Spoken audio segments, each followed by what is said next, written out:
Good morning. I was wondering, sitting over there when there was no questions coming for the last panel, I was like, did we have good breakfast this morning, or was it delayed? I'm not sure.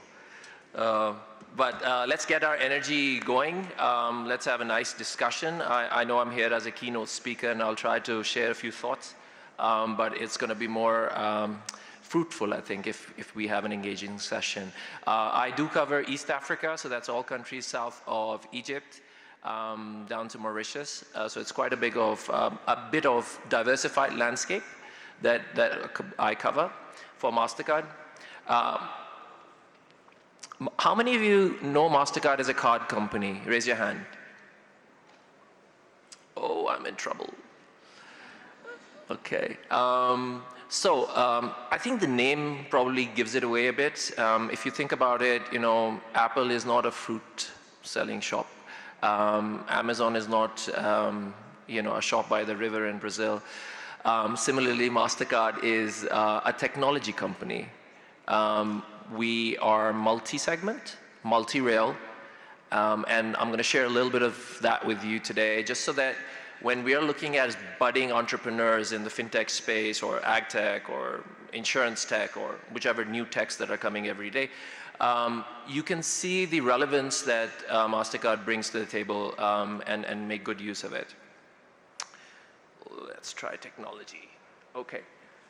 So how many of you, I'm going to date myself here, how many of you remember when, there used to be this nice machine where you had to pick up the lever, put it next to your ear, and then dial the phone, right? And then you hope that it circles back and then connects. Anybody remembers that? Okay, great. Do you know how much time it took for that machine to reach 50 million customers? Any guesses? Be as wild as you want to be.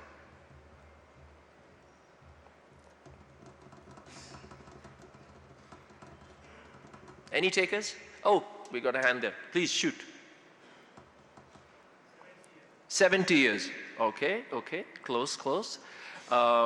Somebody else also raised, yeah. A century, great. So the figure is 50 years, or thereabouts, so between 50 and 52, so close. Let's fast forward to, that really nice Nokia phone that came out initially, the handset. How much time that took to reach 50 million customers?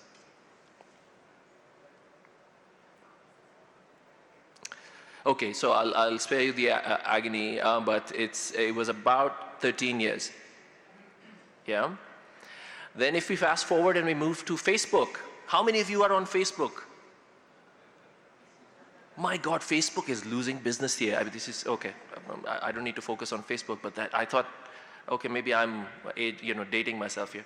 But Facebook took 3 years to get to 50 million. And guess what happened with Pokemon Go? 1 week, nice, right? I mean, you're close. 19 days, they hit 50 million customers. So it just tells you what kind of a VUCA world we're heading into, where, all the elements of VUCA are in our face in terms of disruption, in terms of changing behaviors. A trend starts in a garage and then just reaches scales that we have never heard of before. I was sitting with the co-founder of Shazam about 4 days ago in London, and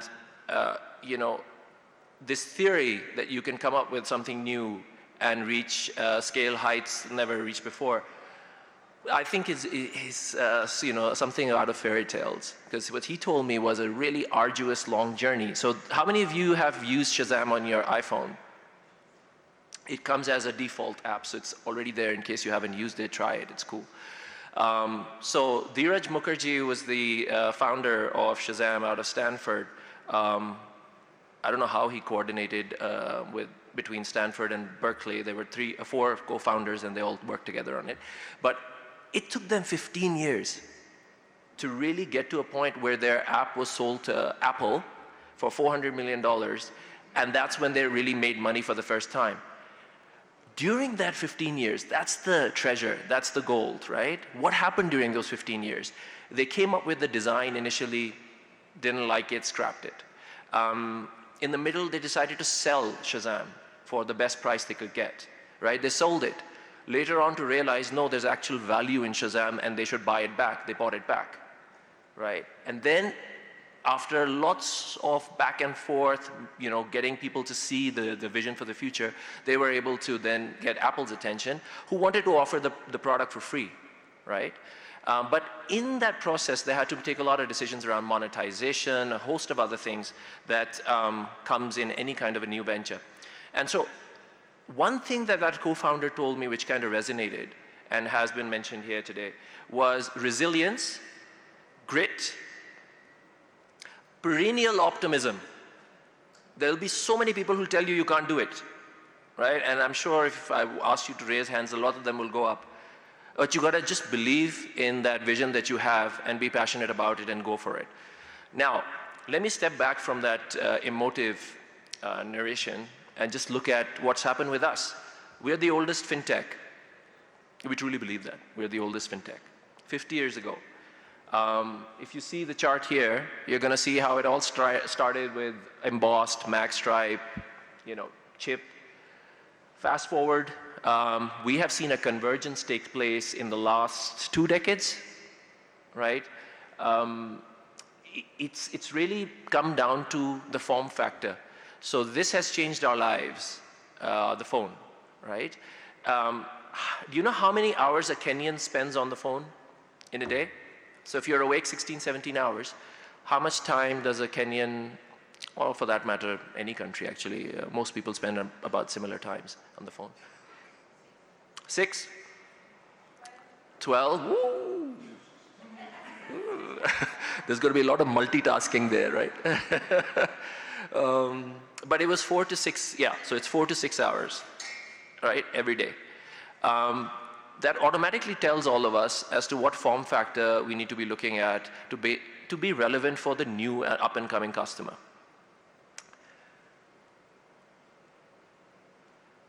I think this one talks pretty much around the same theme, but let's broaden it a little bit and say, okay, yes, we have the youth to contend with, and they've got their own expectations from you.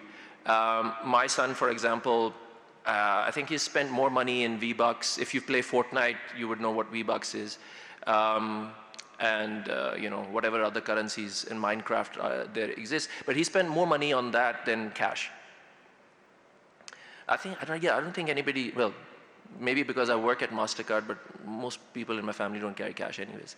So I think that's a behavior change. And if you look at the young and upcoming generation, that's what they are expecting. Virtual money. Experiences which are seamless, no friction, right? Then if we look at the regulatory landscape, you will notice that the regulators have realized that they need to respond to creating a level playing field. You cannot have a FI or a telco which is competing with an up-and-coming fintech without having some kind of a level playing field, whether it's flexible eKYC, interoperability, standardization of service. And if you talk to regulators these days, you're going to see these themes come up. There's an urgent need for us to have standardization and interoperability, right? I think the menu set, I put on the top right over there, the menu set from a payments perspective, it's there. But you'll see now on that same form factor, you're looking at that phone delivering for you or that app delivering for you, lending, even in some cases advisory, and much more. Okay. So, any music lovers in the crowd? Great. So I was lucky enough to attend the Brit Awards this Saturday, and I realized how I cannot connect with any of the new music or didn't know any of the artists or winners or nominations, except for Beyonce. She's good. Yeah, there I could. But most of the new music I really had to catch up on and come up with a new playlist. But here's a fact that came across and I thought I'll share with you.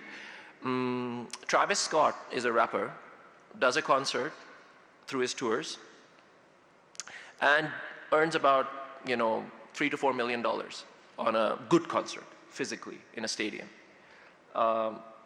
He does a 30-minute segment on Fortnite and makes $20 million at a concert with no ticket price. Zero, free. How did that happen? Because all the Fortnite players who had their avatars in the platform were able to buy his merchandise during that concert.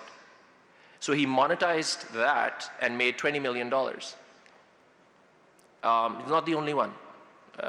Justin Bieber fans don't feel left out. He's got that going as well. So the point being that how we transact and how do we make payment in both the physical world and the virtual world are changing. I've shown you the physical world, big migration from everything else that would happen before to now the phone.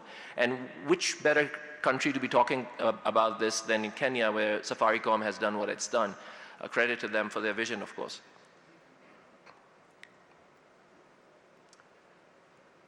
So let's get on to some predictions.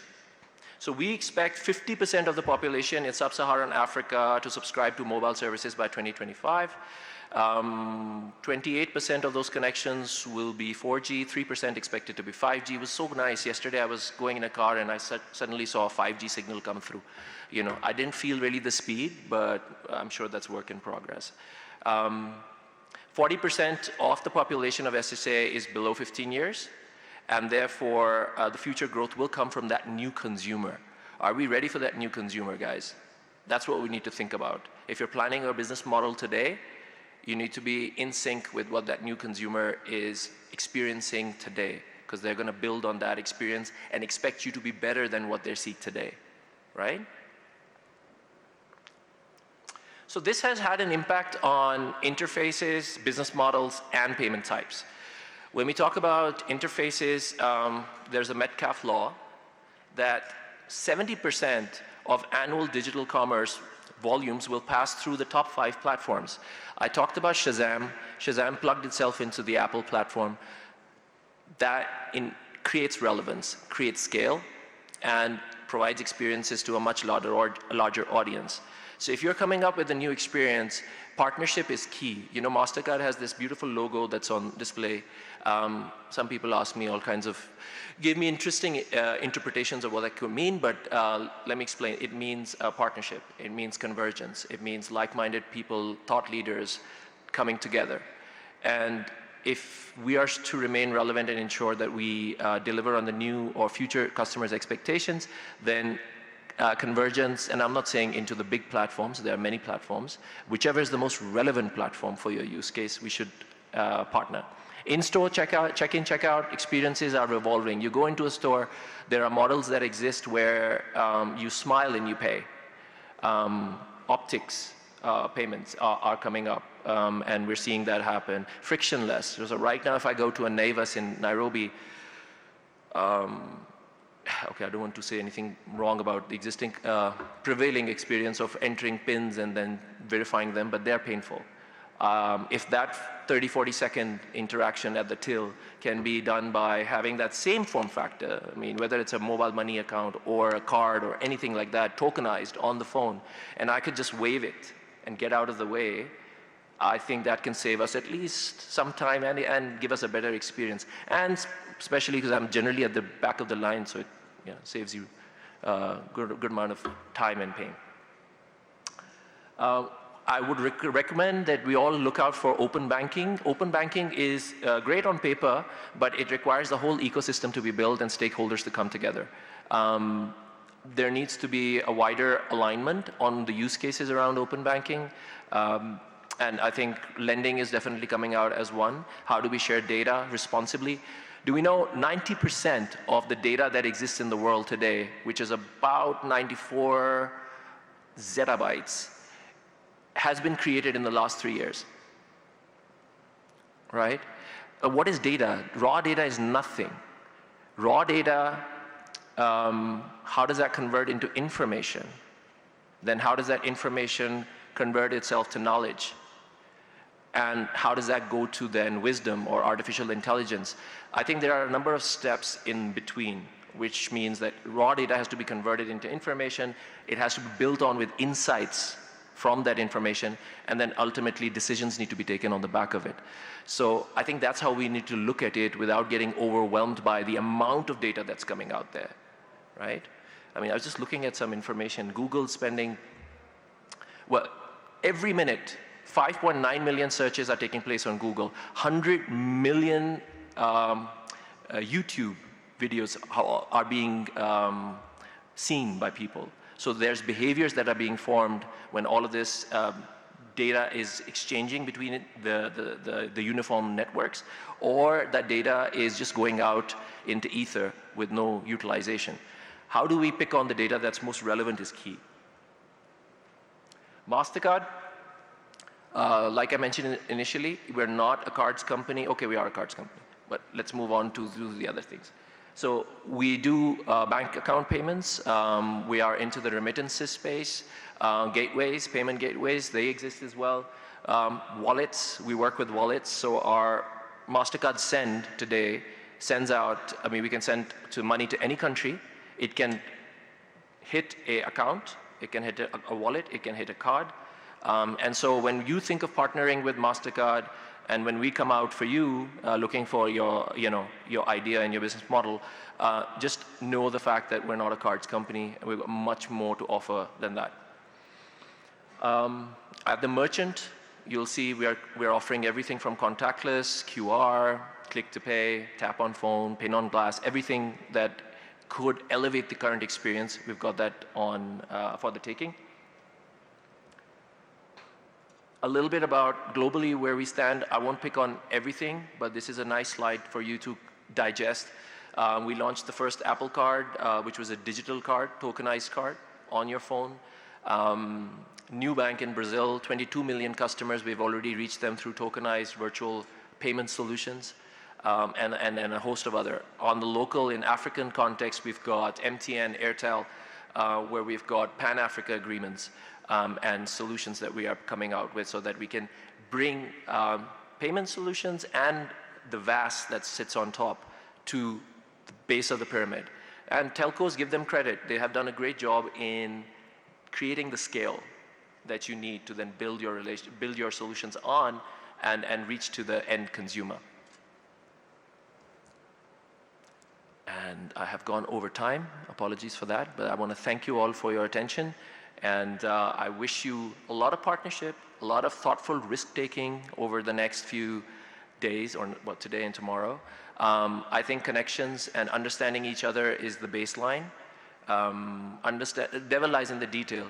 So it's always important to spend quality time with your partners to understand what they're doing, guide them, help them. And together we are much stronger than on our own. So I want to leave you with that thought. Thank you very much.